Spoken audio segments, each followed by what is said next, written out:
Wanted to follow up a little bit along the lines that Senator Marty Deakin had sent out earlier about students with disabilities and those with dependents. Of course, all students are looking for much needed support. They're looking for summer jobs. They're looking for ways to pay their tuition. And I would argue that the need among those with dependents and those who are disabled is probably more acute. And in addition, there is always that question as what is at the end of the rainbow in terms of finding work in the field of study eventually. So under the original form of the CESB, the students with dependents and those with permanent disabilities would have received $1,750 per month from May through August.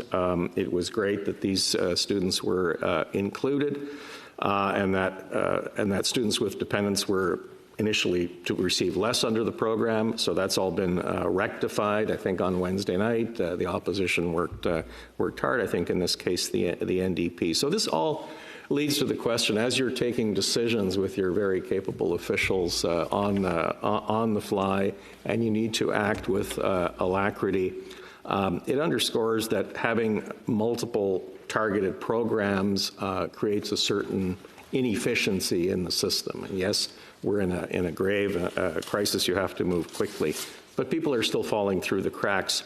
Is it time, as you look at this and plan ahead, to consider a guaranteed livable income instead? Thank you.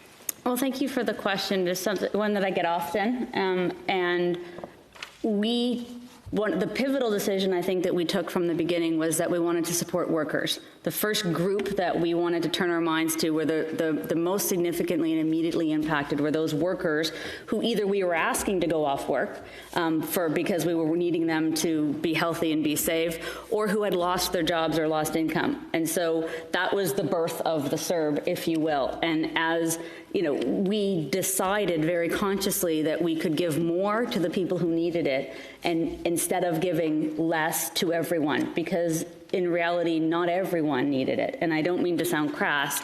I hear myself, but the reality is that there were people in more dire circumstances, and those were workers we wanted to help. As we progressed, we obviously didn't get it perfect. Nothing that we've done is perfect, and that's okay because we're working in an urgent emergency situation. We recognized that there were people earning a little bit of income that we should include. There were seasonal workers, there were EI exhaustees, there were categories of income that we had to include that we hadn't contemplated.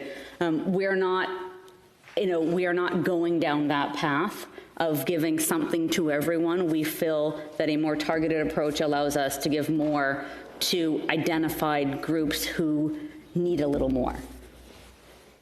Thank you.